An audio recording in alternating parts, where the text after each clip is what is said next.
we talking about this week? We just went over this. I'm tired. I'm going to bed. All right. I'm not doing this anymore. Did you quit? No, I just don't want to give people things. I want to keep all the things for myself.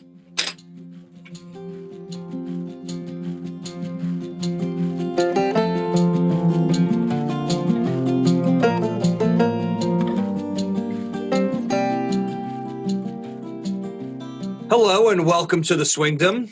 My name is Ben Ridner. I'm here with Gunnar Kane. I'm a 10.4 handicap. I play Cobra clubs with some Clevelands, as you found out last week, because we did a What's in the Bag.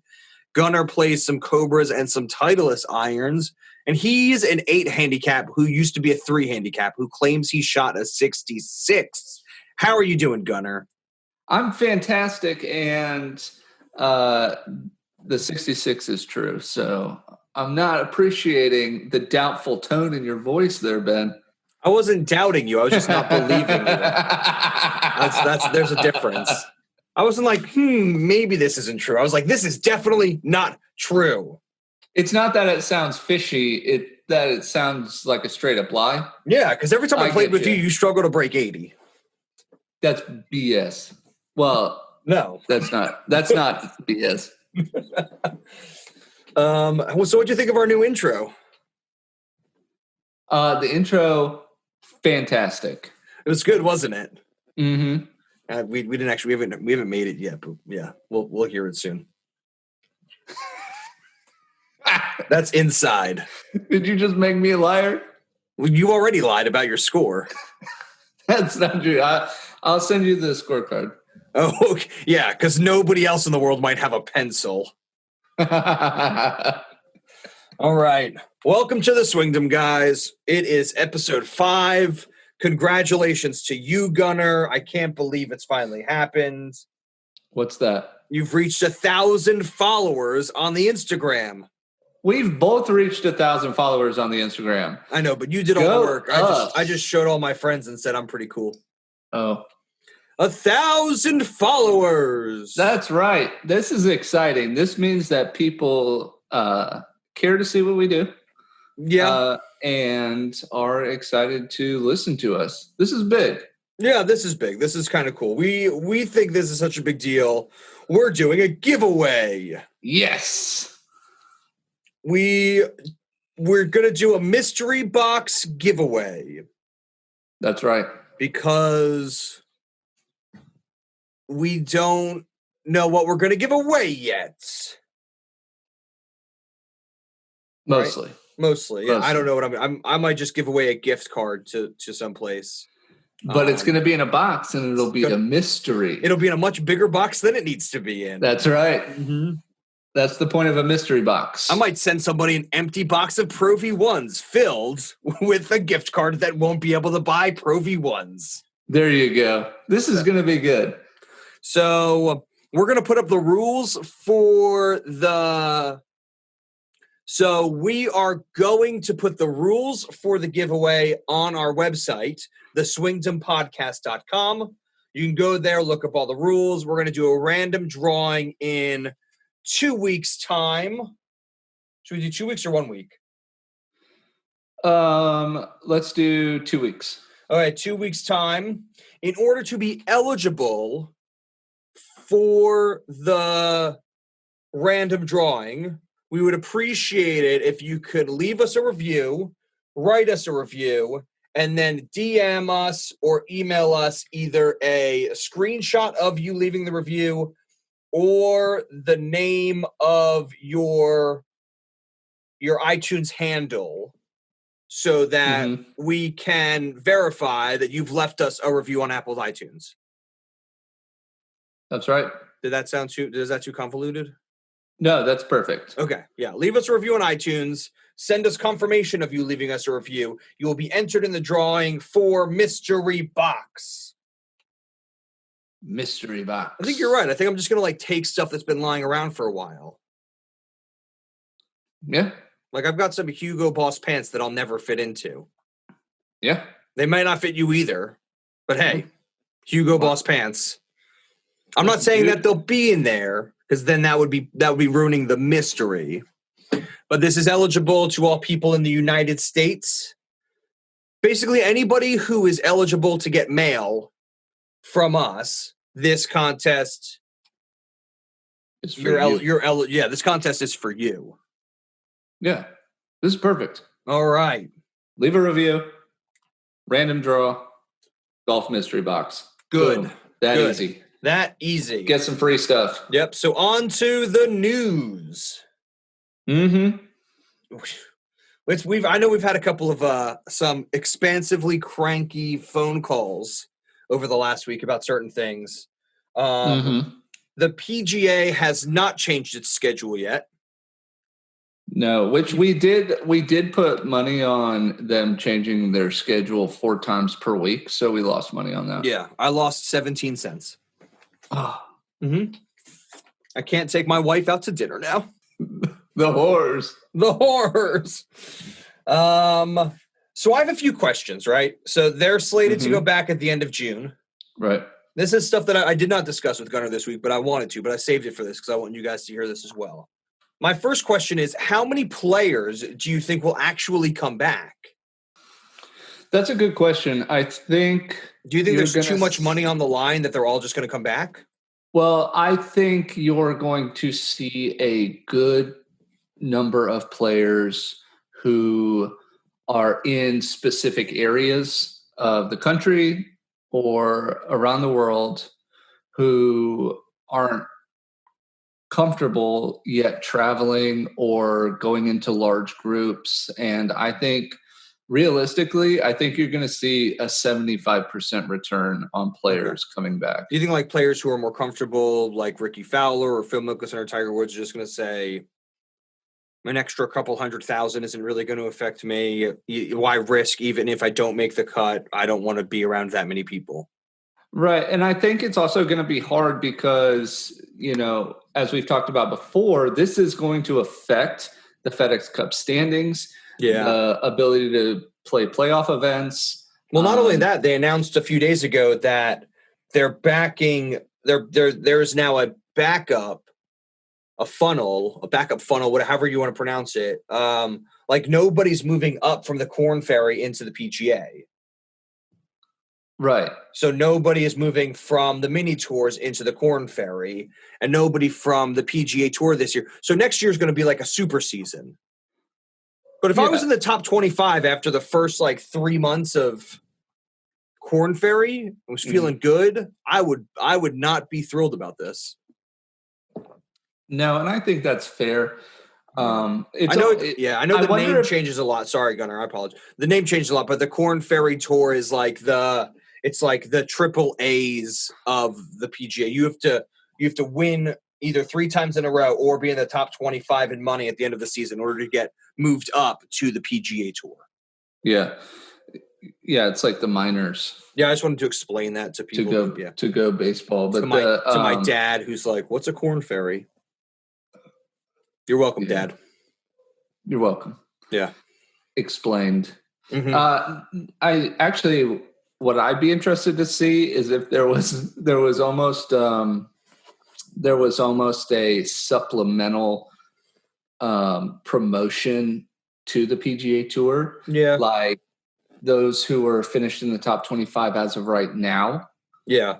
Come back next year, back on the Corn Ferry Tour, and then let's say 5 tournaments in, whoever's still in the top 25 gets bumped in from this season. And then at the end of next season, then it's right back to normal. So next year we might see a double promotion, which I think would be a pretty good idea. I think what you should do, it's not a bad idea, but I think a better idea would be you take the bottom 25 of the PGA, you take the top 25 of the Corn Ferry, take 50 guys, and you put them into a 4-day Q school.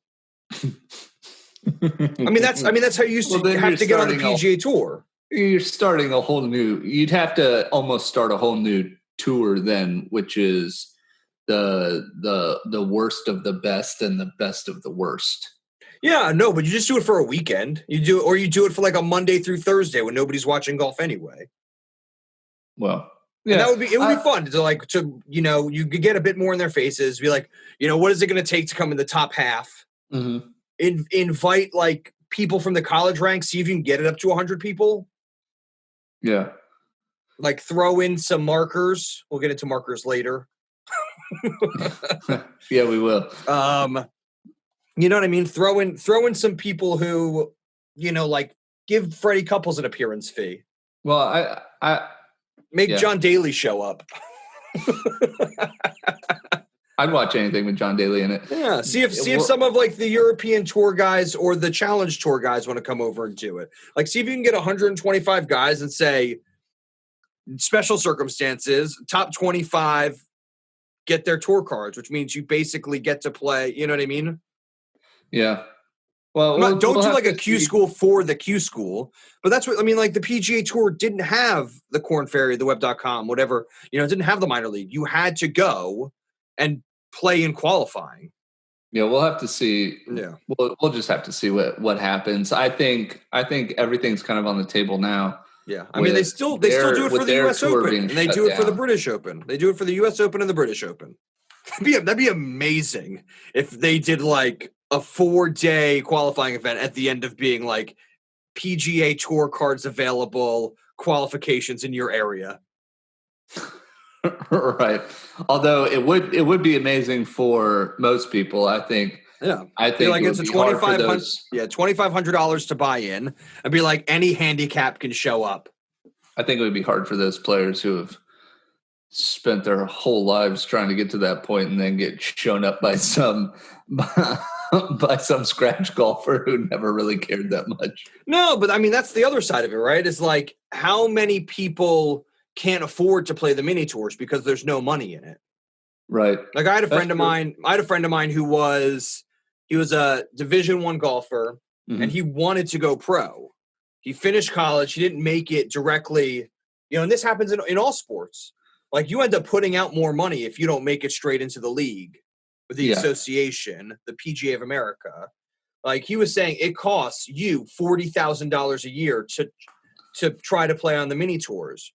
It's a $1,500 or $2,500 fee, like tournament fee, and then you might win a cut of $6,000.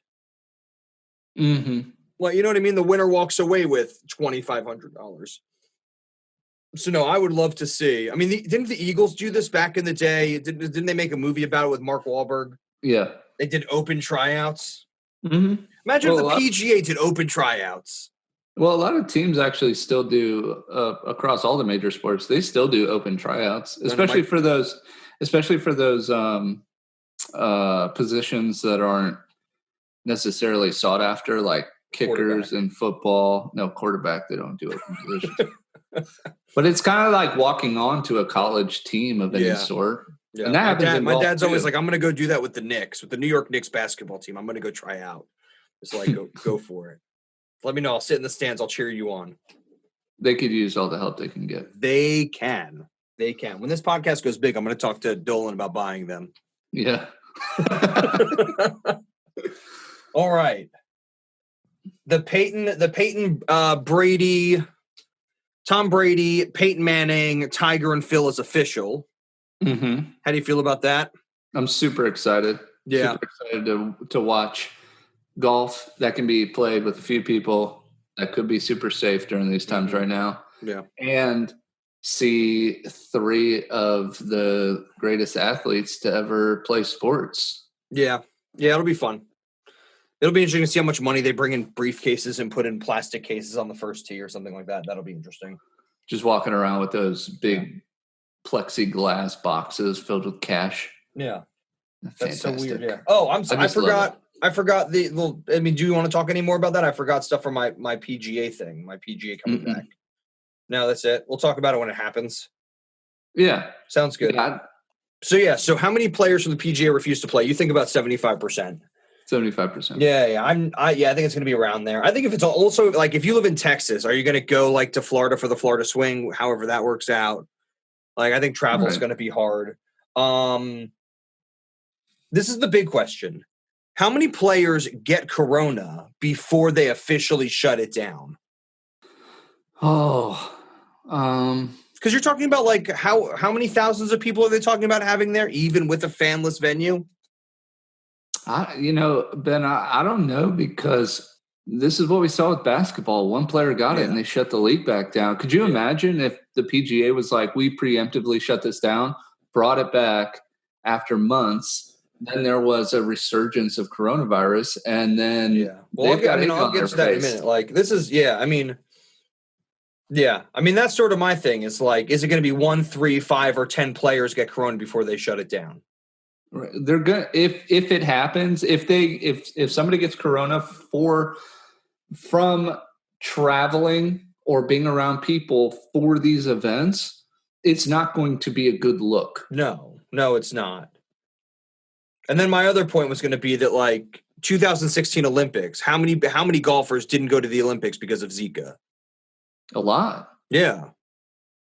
You had a lot of the top players in the world who refused to go. Dustin Johnson, Jordan Spieth refused to go. Yeah. Like, Matt Kuchar only got in third place because, like, 4 other people decided not to go. Right. I can't wait to get to Jordan Spieth here in a little bit. Oh, so that's it. I just, like, it's going to be a real bad look if, like, because it doesn't show up for 2 weeks. They're going to have 1 million tests. 2 guys get corona and they pass it to everybody. And they're sort of like, Gobert got corona on the Utah Jazz and they were like, boop, done, smashed, everybody out, go home. Beers are on us. Mm-hmm. Yeah. Yeah. And then my fourth part is if there is a resurgence in September, they just canceling the Masters for this year. They're just going to cancel the rest of the schedule. I would, because the Masters I would back that. The Masters is different from the PGA. Mm-hmm. So, yeah. Okay. Yeah. All right. I've got some things that we didn't cover last week. Mm-hmm. Rory on the Ryder Cup. Do we talk about Rory on the Ryder Cup? Yeah, I think Rory says he doesn't want to play it if there are no fans. Is that fair to you? I think a lot of people are saying that. It got turned around really quickly. Padraig Harrington came out this week and said that as much as it would be a shame not to have fans, too many people are invested in it not to happen. Right. Which just means money talks. You take somebody like Patrick Reed, though, who is Captain America for obvious reasons on the Ryder Cup. He's like the Ian Poulter of America. Yeah. It's like Ian Poulter and Patrick Reed. They're best buddies when they're not playing.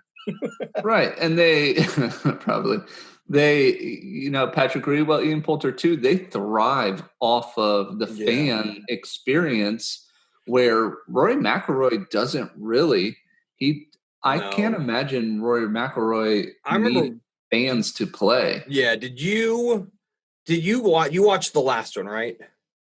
Yes. Where was that? It was in Paris, wasn't it? Mm-hmm. Yeah. So, no, was it 2016? The one where Rory drains it and gets everybody going crazy.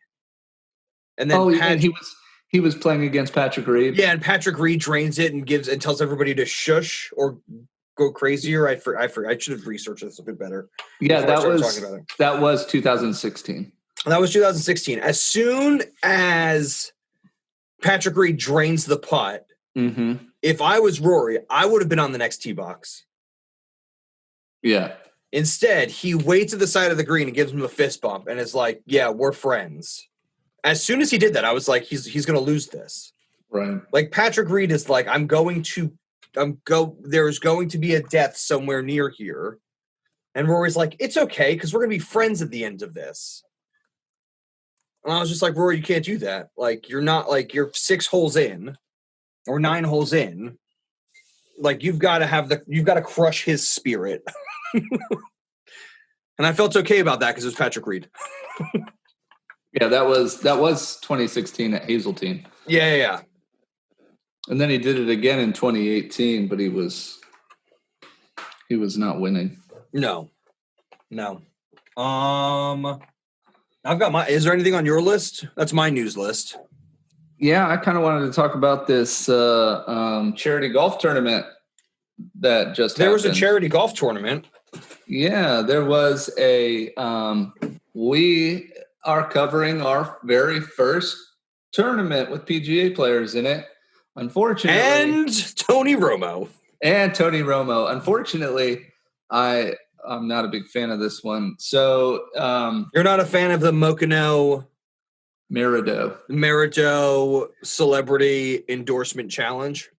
No, it's called the Merido Samaritan Fund Invitational. It is a charity event. Yeah, so it's a charity. The Merido Samaritan Fund Invitational. Samaritan Fund. Yeah, so Samaritan is a person who does nice things for other people. That's right. Okay. Yeah, this was held in Texas. I believe the golf course is Merido Golf Club. It's in Dallas. I think so. Yeah. And this was to raise money for the caddies who work in the area, and specifically at this golf club. I guess it's completely caddy run. Okay. So it was a $250 entry fee, and they pulled in some big stars. They had a field of 72. Okay.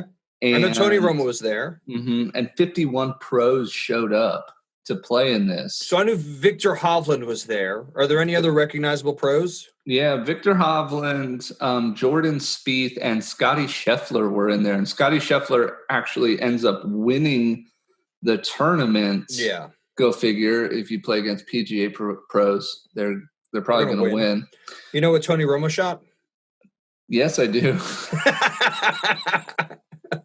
He did as good as this is my fault, and I should apologize for this, but I never do. I love when good golfers shoot poorly because I'm a mediocre golfer who never shoots who shoots mediocrity. Yeah, but you shoot good sometimes for your skill level. Yeah. And when you get a Tony Romo who carded a 6 over on the final day, to give him 20 over on the whole tournament. Still finished like 39th or something, 79th or 39th? 39th. Yeah. But he's a positive handicap player. I bet he was wearing fresh Skechers. He probably was. Yeah. They're so comfortable. Yeah, Victor Hovland. Skechers, send us your money. So Victor Hovland got 3rd place. Yeah. And Spieth did or did not get a hole-in-one there. He didn't. All right, let's talk about this real quick. Let's sidebar on this hole-in-one. So for you listeners, let me just paint this picture. They are playing with modified rules at this tournament, like they've got the cups in upside down. Yeah, they've got weird cups, all this, a cup guard on it. So Jordan Spieth hits the ball, hits the cup guard, and then goes into the water behind the green. So if we were if there was, he's claiming that he would have dunked it. Yes. Which means that it doesn't bounce and roll in. He hits it, it's a 153-yard par 3. He lands it in the cup. Yes. Which I would assume is the hardest of all the hole-in-ones. Oh, just to throw it in there? Fractionally. Yeah, because if you hit the flag stick at any, point, it could hit the lip. You've seen them where, they hit the lip sometimes and sort of bounce out and stuff, So, Yeah, I always think you have a much better chance of, it landing 10 yards out and rolling. But either way, a hole-in-one is still impossible. So you're not on board with him claiming that it's a hole-in-one? No, I think you got to, number one, you play the ball as it lies. Mm-hmm. Is it lying in the hole? Well, it's impossible to get into the hole. It's lying in the bottom of a pond. All right, so I'm on the opposite of this. If I was playing you for money, would you let me have that as a hole-in-one? Well, yeah, I would, and I'll tell you why. Because it's impossible to get it in the hole. That's the whole point of this. No, doesn't it sit in? Doesn't it just sit in the top inch of the hole? Physics will not allow you to get that ball into the hole. There's no way for it to sit. You also have a higher chance of it lipping out because there's not enough depth into the hole to get it in. So you're telling me that if it rolled on the top of the cup when you putted it and popped out because there's no way to keep it in there, then you wouldn't count the putt? This happened, right? I was watching Rick Shields and Peter Finch. Shout out to both those guys who have no idea who we are. They were playing a match, and Peter Finch putts. I think it's like, I forget where they're playing. But I think the video is like it's called Rick Gets Real Angry or something. And they're on the third hole, and Peter Finch putts it. The hole is in upside down, so there's about like an inch of space underneath, and then the flag is in the hole, is in the cup because the cup's upside down. So Peter Finch putts it. He puts a little bit too much pace on it. It hits like the base of the flagstick, where like it juts out so it can like sit in the cup, and bounces straight back out. Mm-hmm. And they said, nope, no putt. Putt doesn't count. You got to play it as it lies. It's got to lie in the hole. See, I disagree with this. When you make physical adjustments to the standard structure of parts of the golf course, then you need to be able to have leeway on what you do and do not count as a hole. If you were to hit a ball, even with regular golf happening, and it falls into a sprinkler head, you get free relief from that, because that is put there for course maintenance and not part of the golf course. So if you're going to stick something in the flag, on the flag or in the pin. Yeah. But that's the thing, is like when you or your stance are on a sprinkler head, like, it's there. Mm-hmm. There's no way that you could know that this ball would have stayed in the hole.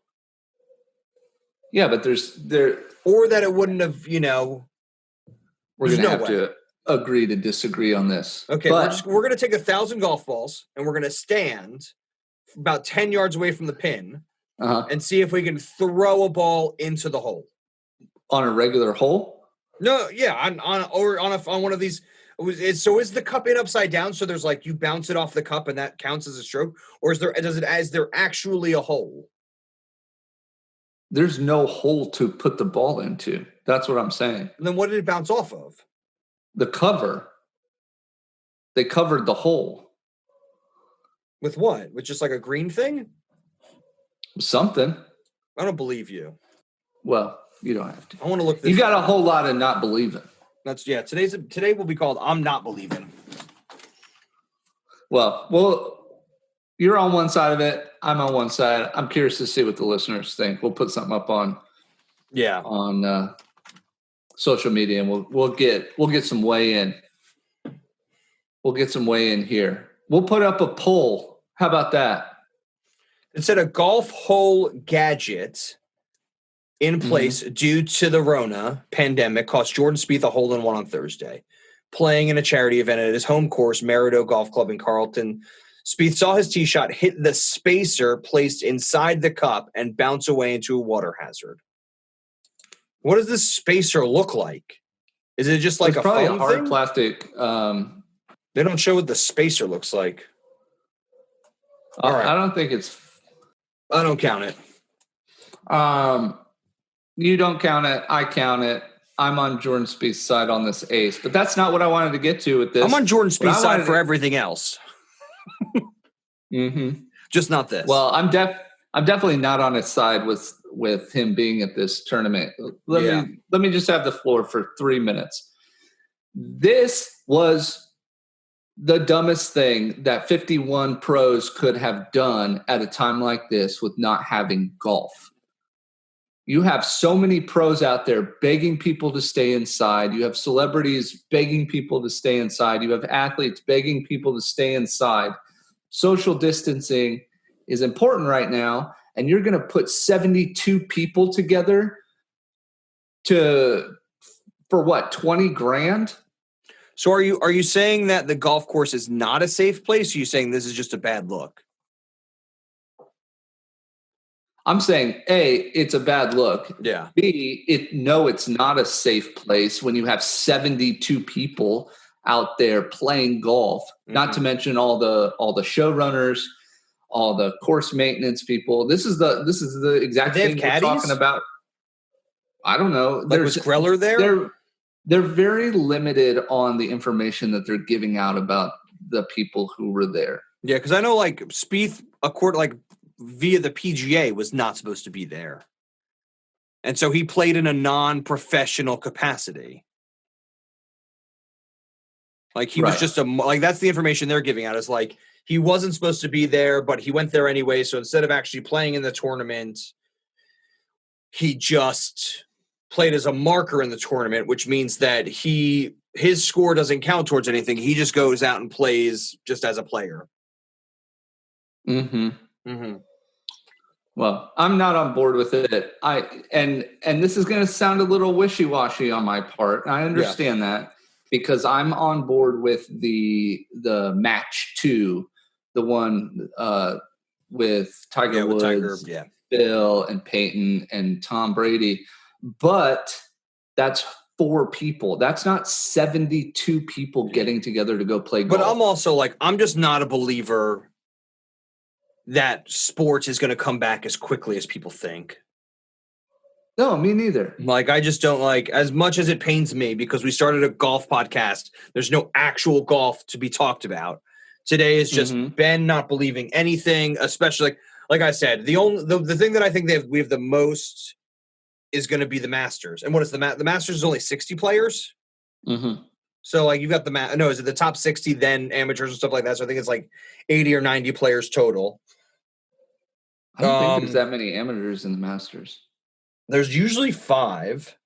And then you've got people who've won before. So I think that's another 10 of those. Oh, yeah. So maybe 75, maybe 80. The thing that makes me the most upset about this Maridoe golf tournament, I'm going to get a bit fired up here. Go ahead. Is that they only raised $20,000. Yeah. We don't know when caddies are coming back. This golf course probably has, I don't know, how many caddies does a golf course normally have? I really couldn't tell you. More or less. Let's just say there are 20. That means these guys are going to be out of work for months, and you've raised $1,000 for them. Yeah. Now, I'm saying it's nice to raise money for people, but if I put on a golf tournament with 72 of my friends, I would hope that we would raise $20,000. Right. When you've got Tony Romo, oh, sorry, what were you going to say? Well, I'm actually gonna poke the bear here on this. That I did a little bit of that stuff you call math. Yeah. And 70 with a buy-in of $250. Yeah. Times 72 is $18,000.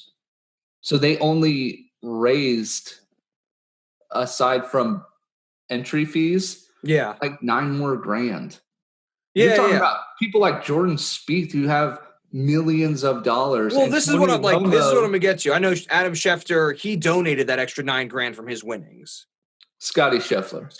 Yeah, I said Adam Schefter. So yeah, Scotty Scheffler. Adam Schefter probably broke this. Adam Schefter was probably he's probably skipped the NFL draft this year and went there. Sorry about that. So he donated the rest of it. Do you know how much? So the thing that really makes me mad is that I can't even I'm trying to think of a nice way to phrase this. It makes me so angry. Why don't you think about a nice way to say it? Okay. If your buy-in was a total of $18,000 and the winner got a check for $9,000, that means 50%, over 50%. Or exactly 50% of your buy-in. So this is why it's a thing called math. 50% of the total buy-in went to the winner. So what was the donation percentage? 3%? No, it would have been 50%, right? Yeah, but to cover the cost of the tournament, Oh you'd have to yeah, have no, more money. Yeah, I have no idea. This is the thing that like Tony Romo just signed a contract with CBS. Did you look this up? Yeah, it's stupid. He's making $17 million a year. And I was like, oh, like $17 million a year, 52 weeks in the year. Like it, he could be making more money. And then I remembered he's an NFL commentator. Mm-hmm. He comments on the NFL. How many weeks a year do you have to work for the NFL? Not a whole lot. 17. If you're not doing any of the playoff games, if you're not doing the Super Bowl, if CBS doesn't have the Super Bowl, you're probably doing 2 or 3 playoff games. Mm-hmm. Right? So he's making $17 million for 19 weeks. He's making let's just say he's making $1 million a week. I know that math is not correct. He's making $1 million a week. After endorsements, he's definitely making that money. And you're telling me that he only put up $250 to the caddies he probably knows by name at his home golf course? This was a waste of time. Yes. And it put a lot of people at risk during a pandemic. And and they didn't even raise that much money. I'm with you on the risk stuff, but the thing that really irks me is you've got Tony Romo making $100 million in the next 5 years. You've got Jordan Spieth, who's made around $100 million in the last 7 years. And they come up with 20 grand. Victor Hovland won $1 million this year. Yeah. Look, you know what? Here's a hot take for you. Here's a hot take for you. Is it just shame? Shame. Here's a list of pros who have adamantly said, stay inside. Okay. Tiger Woods. Yes. Brooks Koepka. Did you see his Masters dinner? Yeah. Yeah. Brooks Koepka, Luke Donald, Justin Thomas, Kevin Streelman, Jack Nicklaus. Well, Jack should stay inside. He's really old. Well, he should. Yeah. But that's besides the point. All right. I'm done being angry now. Scotty Scheffler, Victor Hovland. Have they also Jordan said it? Spieth. Here's my hot take. Suspend them. Suspend them for being stupid. Wow. To go play in a waste of time charity golf tournament. Bad luck. Yeah. Donate your money. And raise it. Yeah. Because you see stories all the time. I'm not happy about it. No. And I get it. I don't have a voice, obviously. I would do anything to play golf. But I wouldn't do it at the risk. Like, I'm waiting because I don't want to risk my own life or anybody else's. Like, that's the appropriate thing to do right now. Right. This is where I'm gonna stop talking about it. Mm-hmm. This tournament raised $20,000. Jordan Spieth and Tony Romo combined are worth $170 million. Get out of here. Like, you could have given them $25,000 each just to not have this tournament. Yeah. I mean, the PGA could have been like, how much? 20? We'll give you 50 grand if you don't have this tournament and don't make everybody look stupid. This is stupid. I'm not happy about it. Suspend those 3 players. Yeah. And suspend Tony Romo from any Pro-Am events. Yeah. For the next year. You think people will boycott Skechers because of this and Under Armour? They might. Yeah. Because you have all these high level golfers staying inside, and the PGA Tour is putting it on their website and writing articles about players in quarantine and what to do in quarantine. And then 3 of your biggest names, most recognizable names, go out there and play this event. Yeah. No. Well, I don't know. Like, this is the other thing I don't understand, and this is totally possible as well, is like every other sport at the moment is doing e-gaming. Like, all these guys have simulators, or at least have access to simulators. Yeah. Do a stay-at-home tournament and use all the money you raise on Twitch or YouTube and donate that. You know how much money you'd make then? Yeah. And you're being responsible. This was detriment to the league. Get them out of here. To the golfers, to the Association of America. Suspend them. All right, I'm done. That was my hot take for the week. We appreciate you guys for listening to us yell. Yeah, thank you so much. All right. Do we have a read? We have a read this week? Yeah, we do have a read. All right. Well, thank you. We're gonna take a short break. We'll be right back after this read. This is the Swingdom. This week, the Swingdom is brought to you by almond milk, because calling it nut juice would just be inappropriate. Almond milk. Almond milk. It's so nice to be back after that short break. Yeah. Got a lot done. We're going to do Would You Rather, then we've got the Ryder Cup. You guys voted. This week, you'll find out how bad Gunnar beats me. Or not. Come on, Condoleezza Rice. All right. It's a mystery right now. Yeah. Would you like to go first, or do you want me to go first? Yeah, I'll go first. I had trouble with this week. I'm pulling from the list I made like 3 weeks ago. Okay. So, actually, hold on. I should probably do that too. You go while I look at my other lists. I think this is a good one this week. Okay. Would you rather have every putt within 10 feet go in, or guaranteed fairways and regulations on every hole?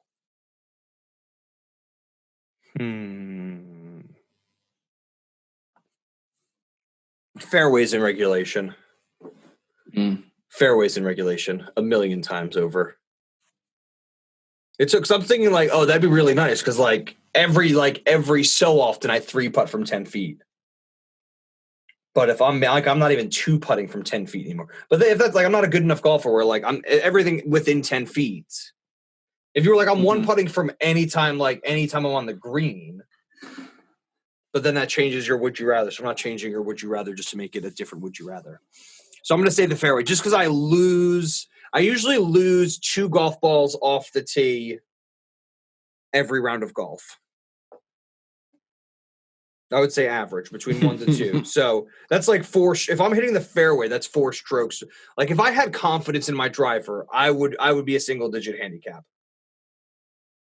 Right. So yeah. So I would say that's just as me. I imagine if you're a better golfer, turning that 50% from 10 feet or 20% from 10 feet into 100% from 10 feet. That's what makes you a PGA Tour player. Mm-hmm. But I'm not there. Maybe in a year when I get to a single-digit handicap because I'm hitting the fairway all the time, I will go and do that. I will change it up. Yeah, and so I actually had trouble deciding this, even though I made up the question, because okay, because I actually had the same thought as you. I'm not always within 10 feet of the hole. Yeah. Okay. But I'm also not always in trouble off the tee. But I'm always in trouble off the tee. Right, and I find a good amount of fairways, but what happens is even if I'm just slightly off, sometimes I'm in trouble with trees. Now, I'm going to have to lean to fairways, but if I were to make this, and I know this is nitpicking, if I was going to make this within 12 feet, okay, I would probably take the putts. Well, it's your would you rather. So why don't you just start with 12 feet? What are you doing? Well, so 10 feet, I liked the 10 feet because it's a hard enough. Because it's a number. It's a hard enough. Well, it's a hard enough number between 9 and 11. Right. It's a hard enough distance on the putting green to not have full confidence in it. Yeah. But it's also close enough to realistically look at it and say, yeah, I can make that. Where if you're 12 to 15 feet out. If it was 15, if it was 20 feet in, I would go with that. Because at that point I would say, because I'm not getting even if I'm in the fairway every time, I'm not getting green in regulation every time. Right. So even if I'm losing 2 balls off the tee, I'm making up probably 6 to 10 shots, because then I'm basically saying, okay, I'm just aiming for a 20-foot circle around the pin. Right. Because right now it's if I'm not within 5 feet, it's very questionable as to whether or not I'll make the putt. Right. So, and even at 5 feet, if it's a weird slope, I'm in trouble. But no, I'd much rather just have that confidence in my driver than have my confidence, than have because because I have zero. Like it would gain so much more confidence in my driving versus how much confidence it would gain in my putting, if that makes sense. No, it totally makes sense. Yeah. And that's why I said if I were to have to nitpick it to 12 feet, yeah, then I would be like, yeah, that's an easy enough distance to get inside of. Mm-hmm. But it's also really, those 2 extra feet are really like nerve-wracking. Yeah. So I'd definitely go with fairways. Okay. What do you got? That's good. I've got, so I was trying to figure out, like, because you sort of do like the personal, like, would you rather have this or that? I go for like these big schemes. Right.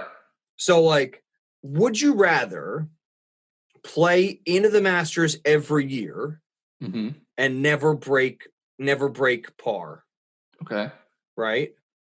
Right. Or would you rather win the Masters this year and never play golf again? I'm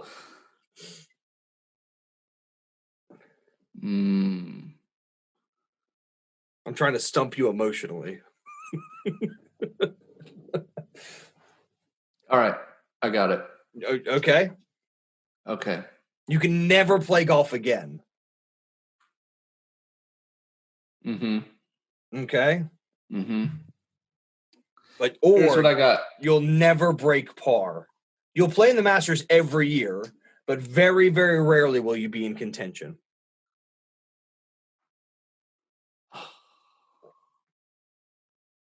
Okay. I got this. I'm going to talk myself through this. Okay. I'm trying to think of like who's somebody who does well at the Masters every year. Like, would you rather be Webb Simpson or would you rather be Danny Willett?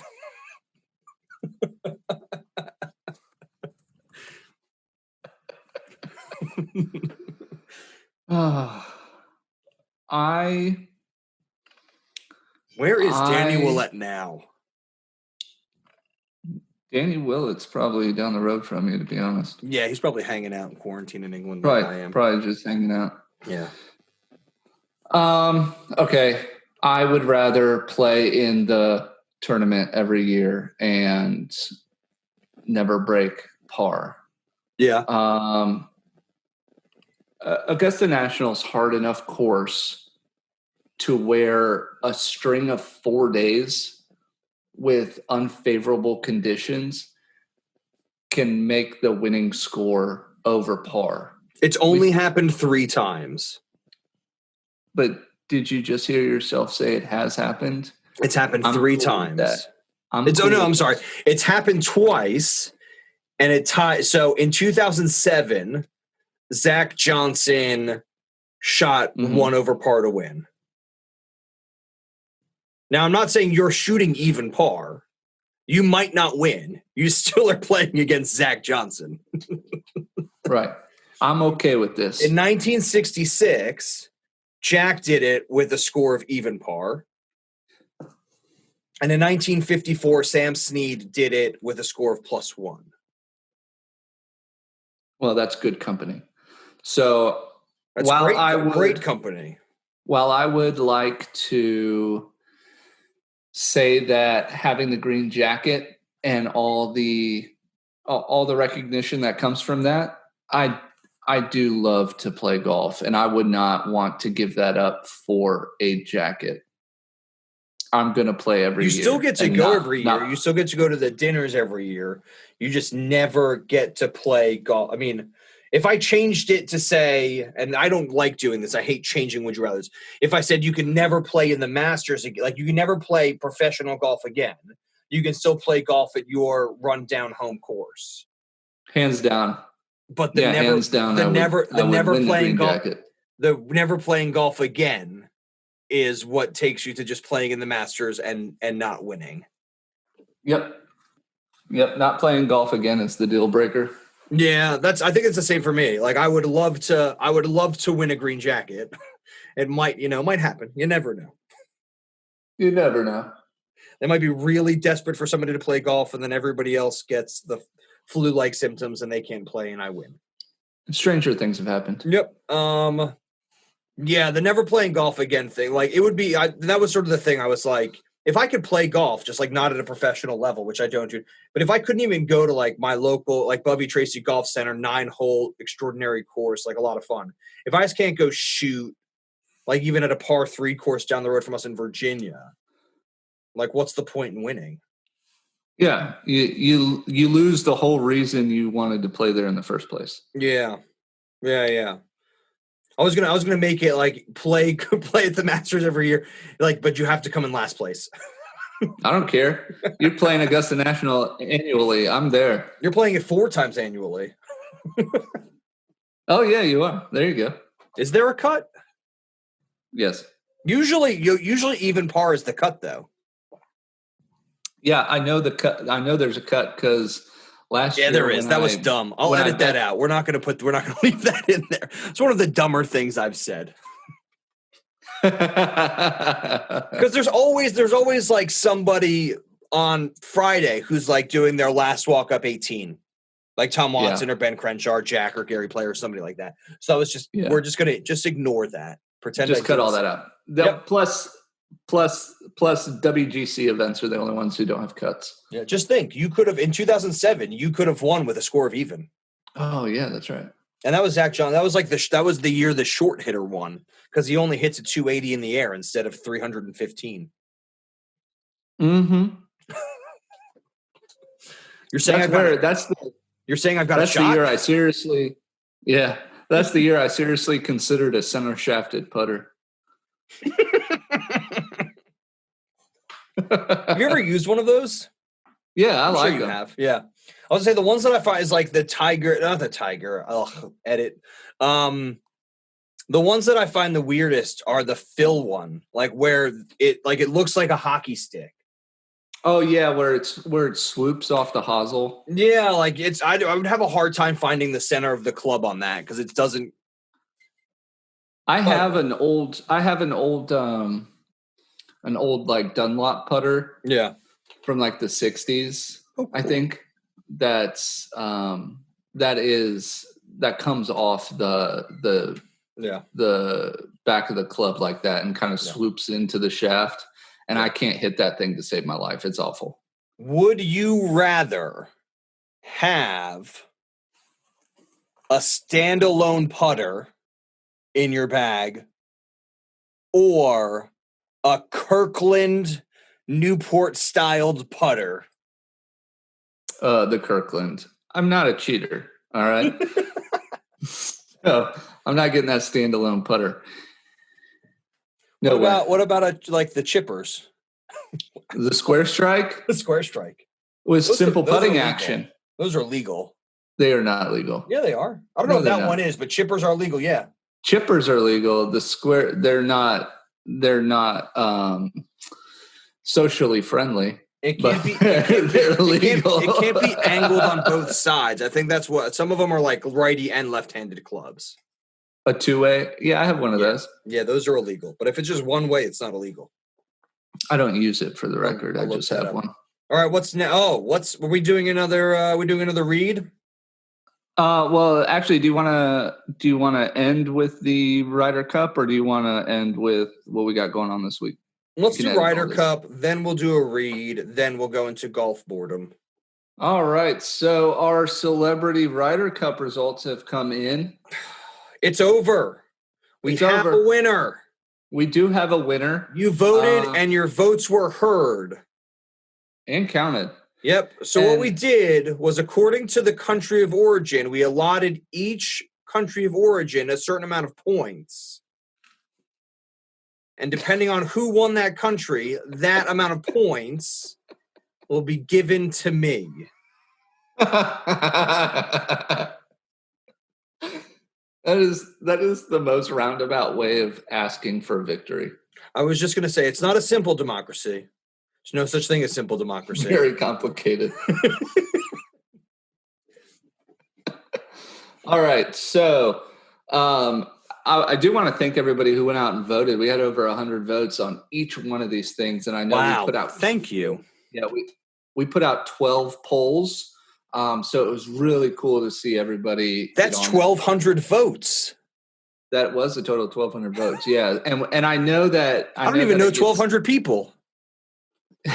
I know it gets tough with flipping through all the polls, and so I really appreciate everybody sticking with all of them so we could finish this Ryder Cup up. Yeah. I also need to promise that the next time we do a Ryder Cup, which if we're this bored, we may do another one this year. I promise to pick more English/European celebrities, Mug Dad, so that you know who they are. That's right. That's only fair. Mug Dad was like, that guy plays American football. And I was just like, yeah, okay, Mug Dad, thanks. Thanks, Mug Dad. Yeah. And to all of our European listeners and Australian listeners. We have a listener in Norway. Hi, Norway listener. Hi, Norway.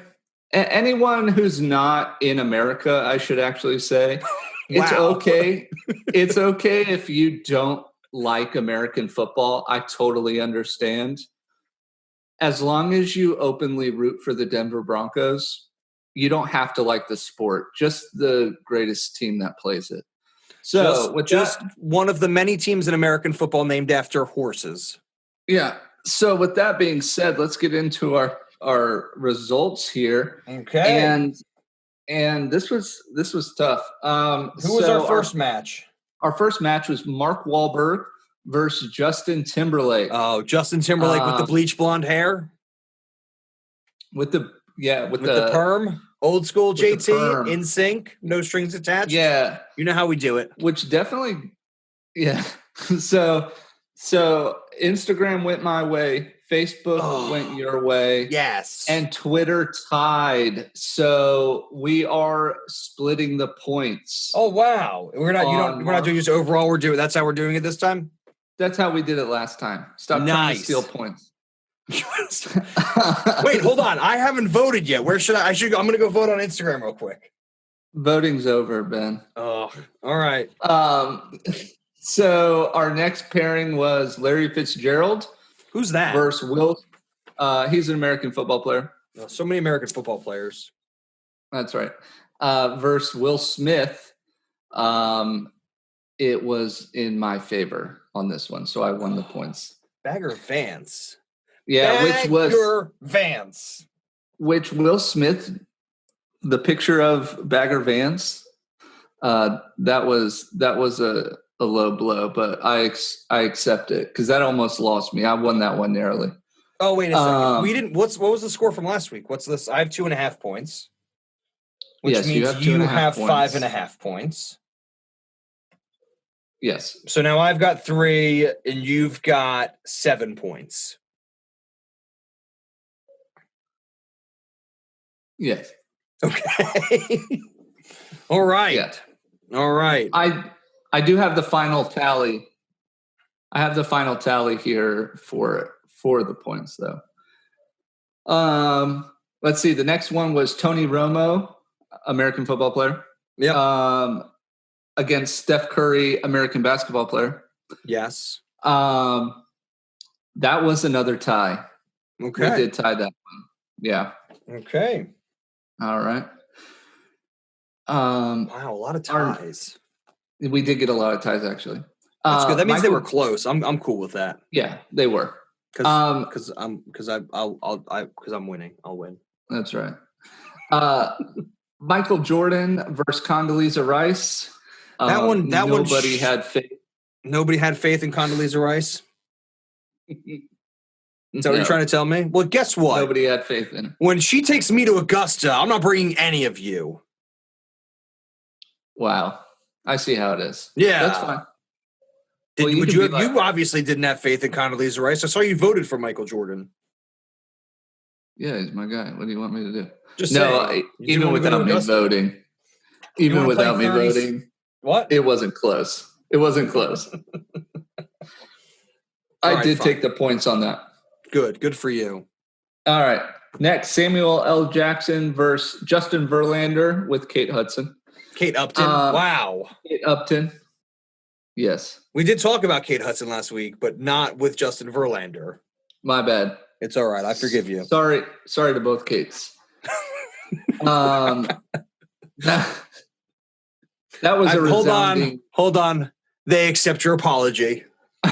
Did they text you? Yeah. They just texted me. That was a resounding win for you. So Yes. Samuel L. Jackson didn't. Thank didn't you, really pan Justin, out. but mostly thank you, Kate, for just being in the picture.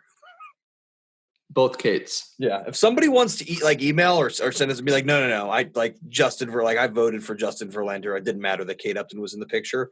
I would like to see that email, and I would also like to raise you one and call you a liar now. That's right. Is that too aggressive? No. Okay. So our next one is and before I say this, I did kind of cheat the system a little bit. Okay. With my picture. Automatic loss. Chevy Chase. No, you did Bagger Vance. Chevy Chase versus Mike Trout. Wait a second. How did you cheat with Chevy Chase?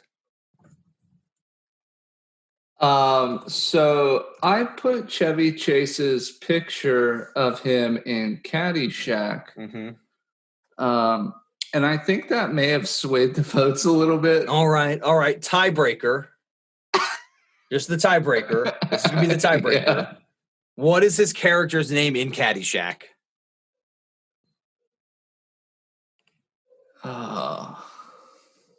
It is. Don't you Google it. Don't you ask Siri anything. I am Googling it. Are you really? It's Ty Webb. You can have the point. I just completely blanked out on it. Yeah, and sure you did. I just watched it like 2 weeks ago. If there's a tie break, I get it. Also, your golf cart's been revoked. All right. That's on me, listeners. Edit this out. All right, you can have that back now. You can have your golf cart back. Thank you. All right, so you have that point now. That's only if there's a tie. That's only if there's a tie. No. You have that because I just looked like a fool. But if I got a point for every time you looked like a fool. Shut up. All right. I'm sorry. The next one is Matthew McConaughey versus Wayne Gretzky. Yeah. So I used a Wayne Gretzky champion, like winning, so that people would think, oh, he's a winner. I'll give him my vote. I think the other side of that is that like Matthew McConaughey in a Lincoln ice fishing doesn't really give you a lot of confidence in his golf game. He's not even a very good ice fisherman. I'm not going to lie to you. I was really counting on the lady vote on this one. This is a golf podcast. Yeah, well, whatever. I was looking for... I'm not saying that ladies don't listen. We love everybody who listens to this. I'm not being anything other than, I imagine, according to our analytics, it is mostly men who listen to this podcast. So I'm assuming, and according to our Instagram, mostly men follow us. So to put a wager on the women vote, Gunnar. Hey, I'm trying to do what's right. Okay. Hey, ladies, you don't care about golf, but you think Matthew McConaughey is sexy, so vote for him. Well, it worked because we tied. No. Oh. All right. So it's a half point. Go back to ice fishing, Matthew McConaughey. Yeah. So this next one, I'll just give you one guess as to what happened here. But it was Peyton Manning versus Eli Manning. I had Cooper. I couldn't find a picture of Cooper. You had Eli Manning. You wanted Cooper to walk around with them. Yeah, he's my co-captain. Yeah, it doesn't matter what Cooper Manning's position on your team is. I'm going to give you one guess as to who won this match. Does he wear a Broncos jersey when he's not wearing a Colts jersey? Yes. Is his number the same as how many holes are on a golf course? Yes. You had to think about that, didn't you? You're like, more math. 93% of the vote went his way. So, sorry, Eli. You're second to your brother again. It's like dictator votership numbers. It's not. Our listeners clearly know who plays better golf. Hi, dictator. I've won. What 7% of the vote is not voting for a dictator who's going to murder them? Giants fans. Yeah. Sorry, Eli. We can still All play right. golf together if you want, though. That's right. All right. So the next one was Jessica Alba versus Celine Dion. Yeah. This was mine too. And I, again, for the record, I disagree with the results from this because Celine Dion is really good, but everybody just seems to vote for Jessica Alba. What was the percentage? I don't have that percentage right here. You know what? You want to know what? I'm going to tell you this right now, Gunnar. What? My heart can't go on because it's broken.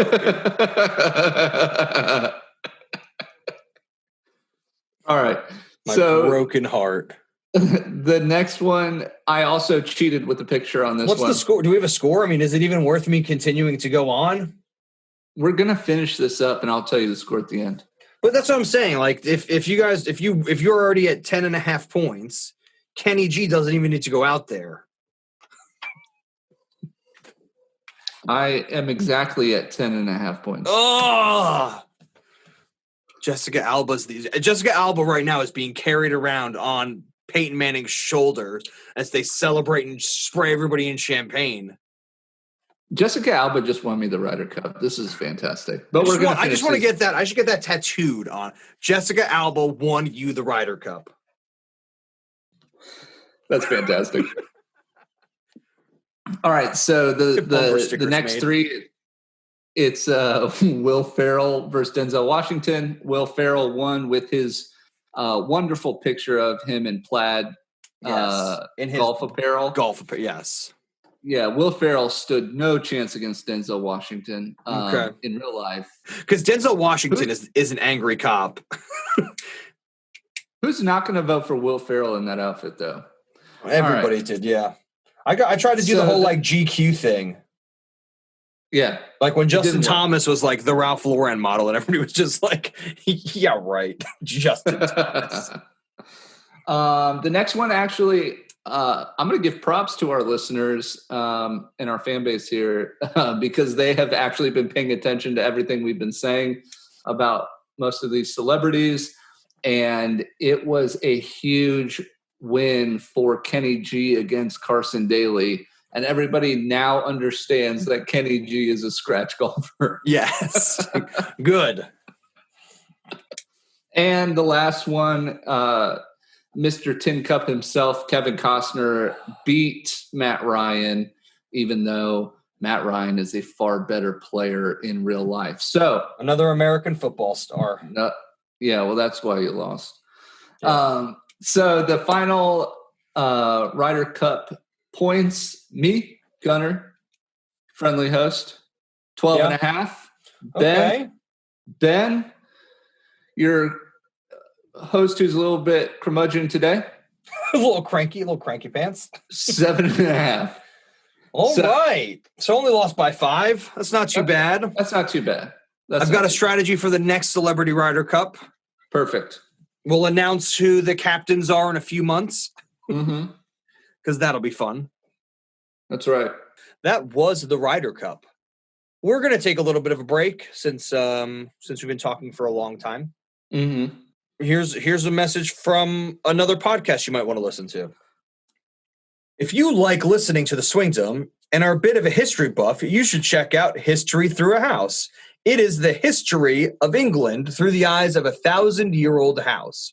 You may have caught a glimpse of it this week when we sneak attacked you when Isadora put it on the Swingdom's feed. Yeah, when it automatically downloaded to your phone and you realized you were listening to a bunch of history. Isadora apologizes for that, but not really. So if you want to, please go and check out History Through a House. You can find it on any podcast platform. It's us talking about our old house and all the history in England throughout the ages. This week we talked about the Romans. Ooh. And next week we're going to talk about the Romans. Ooh. I'm going to see if I can talk her into doing like a history of golf in England episode.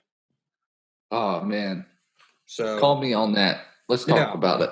We might just be like, hey, guess what? Golf is old. What? Yeah, no way. All right. So now back to the Swingdom. How was that? And we're back. Hey, Gunnar, welcome back. So, right. So what now we get to the part of the podcast that I find most interesting. Mm-hmm. How bored are you without golf? I'm super bored. So last week we talked about what we were going to work on this week. Yeah. And I said I was going to learn how to grind wedges. It's so hard. And I don't necessarily have the right tools to do it. I need like a bench sander. Are you using an angle grinder?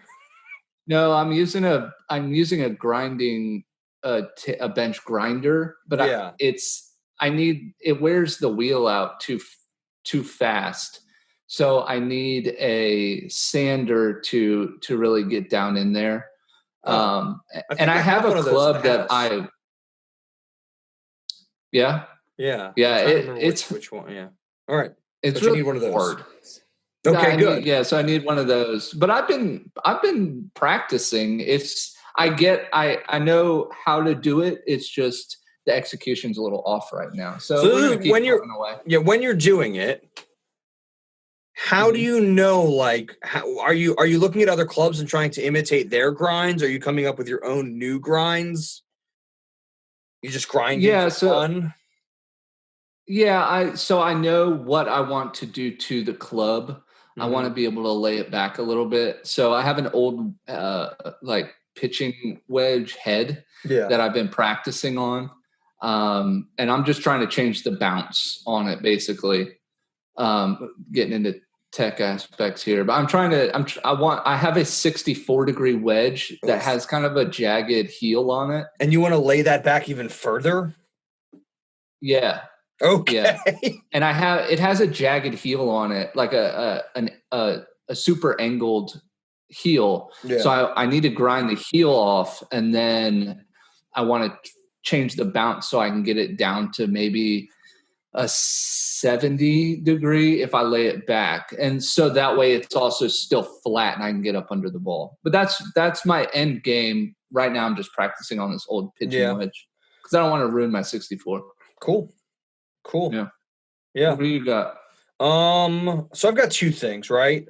Mm-hmm. I don't care about the best shots Rory McIlroy hits at Quail Hollow.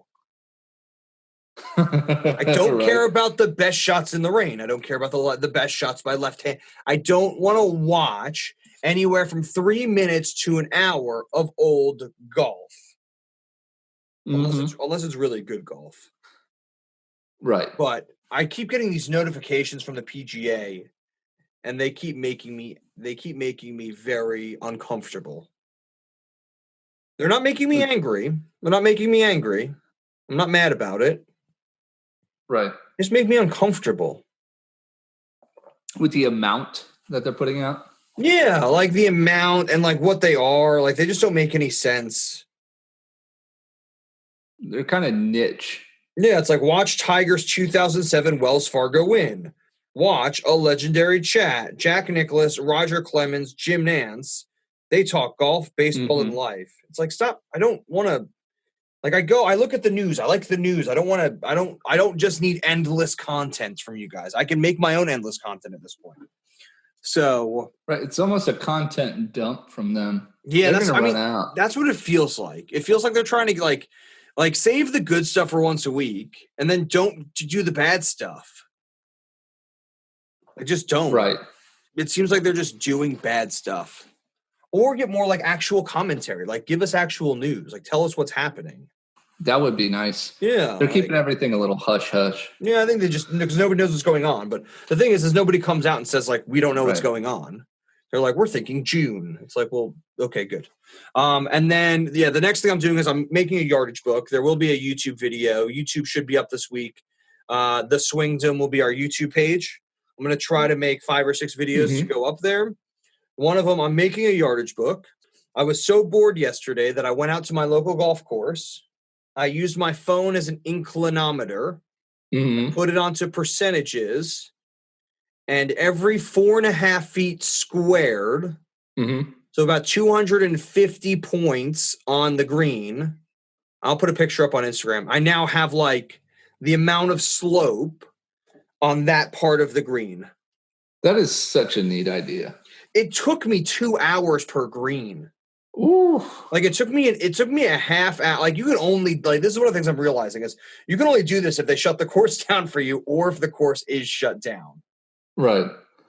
Like the only other way I think you'd be able to do it is if you went out and did like you started at like 18 at 7 in the morning or 5 in the morning and like worked your way back and then did like the front 9 starting at like 7 o'clock at night. Just hope that you can do one green a day for 20 days. The yardage book itself is coming out really, really well.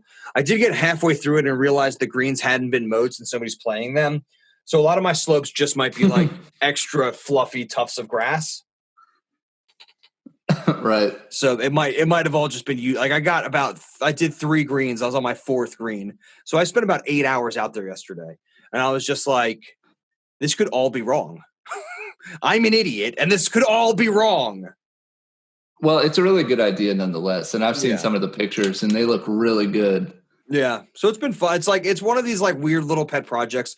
A lot of people have been sending me advice and stuff like that, and I've taken a lot of the advice. I think the YouTube video is going to surprise a lot of people with how easy it is to actually take your home course. And even if you don't do greens or slope play, how easy it is to find free software and trace your home course so that you can go out with a yardage book that you can take. Because I think that's the hardest thing is like there's just not a good place for you to take notes on individual holes. That's the thing that drives me most crazy about all the software that's out there today. Everybody's so willing to have a GPS. And I love that you can have a GPS on your phone. It's great. I'm sure Garmin hates it. But it does drive me nuts that like there's not like you can't do notes. You can't go out there on a day that, you go out onto your home course and say, all right, like if the wind direction's here, aim here. If the wind direction is this, aim. You know what I mean? Right. So you don't have to commit it all to memory, even though you probably do commit most of it to memory. It's just nice to be able to write it all down in something that looks like the golf hole. And plus it makes you feel like a pro. Yes. Like I'm part of this group called TGN. The Tour Golf Network. It's a challenge tour player named Liam Robinson. Jamie Donaldson, who is the head of Aim Point Express Europe. And Jamie Greaves, who is a personal trainer in he's a golf personal trainer who works with Liam a lot. Liam, I'm pretty sure he's made the cut on European Tour events. Oh, wow. Like, I know he's broken, like, into the top 2,000, like, top golfers in the world. Wow. And so for pretty cheaply, like, I think it's like $10 a month, he has, like, a Facebook page, and he does a whole bunch of chats, and you go do, like, golf days with him when this is all over. So back to the main point. He sent me pictures of his green book, which I sent to Gunnar.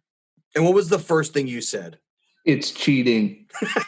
It is. It's cheating. And actually, to piggyback on this, I mean, would you say official rules like it's cheating because number one, like you're not supposed to get any help from anybody else other than your caddy? Like it's legitimately within the rules of golf cheating. It's within the rules. It's a gray area, I think. But even Pat or not Patrick Reed, Brooks Koepka, I believe it was him, came out and said, get rid of him. When this all starts back up, this goes right next to fans and galleries. When this starts back up, no fans are there. People are going to lose a ton of golf balls because there's nobody standing around to find them. Yeah, green books are cheating. They're within the rules, but it really takes. I like yardage books. I think yardage books are within the rules. Yeah, like it doesn't stop you from having a blind shot. But yeah, I definitely agree that like the green books with that level of detail. Yeah. Ugh. Maybe we'll post one of them. Maybe I'll ask them if I can post one of them. We'll post them. We'll post one of theirs and one of mine next to each other, and we'll just say they're both cheating. But at least like I did all the work myself to cheat.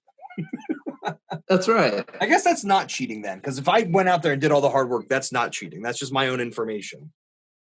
Well, that's why it's within the rules. Yeah. Well, no, because these guys get them. I don't agree with it. These guys get them from the tour. Yeah, but somebody goes out and makes them. But they're not available to the public. But if it's provided to all the players, I get why it's okay. I'm just saying the amount of detail on them. You got me the Shinnecock cheating. yardage book, Uh-huh. right? You couldn't get the Shinnecock green reading pamphlet. No. Like, that's They not had a available to pin- the public. No, they only had the pin sheets. Yeah, but the pin sheets don't, like, these are like arrows, degrees of slope. I mean, these things are insane. Excuse me. Yeah, these things are insane. All right, so that's how bored I was in golf this week. I feel like we should end on a higher note than us being bored. That's right. Here's your higher note. Check us out on Facebook, Twitter, Instagram, at the Swingdom. Send us some emails at the swingdomofgolf.com. We have the new website, the Swingdom. We're doing the giveaway. So let's just, now that you've been listening for as long as you have, mystery box giveaway, because we have 1,000 followers on Instagram. We will be giving away a mystery box. So make sure you subscribe, review us on Apple iTunes, and then send us your name either in a DM or an email with either a screenshot or your username or however that works. And then we will randomly select one of you to win a cool mystery box. And when I say cool mystery box, it will be cool and mysterious. And in a box. Yeah. What are you thinking? I mean, should we tease the mystery boxes? Sure. Here's my tease. It will arrive in the mail. You want to hear mine? Yes. All of the stuff in the box will be golf related. This is good. Or adjacent. Or golf adjacent. It could be used while playing golf. It could be used near something else that can be used for golf. Please follow, subscribe, like us, smash that like button, do whatever it is you do on Instagram, Twitter. We've got the YouTube channel coming up. Our website is up and running. And don't forget to send us emails at theswingdomofgolf@gmail.com. We will catch you guys next week. This has been an episode of The Swingdom.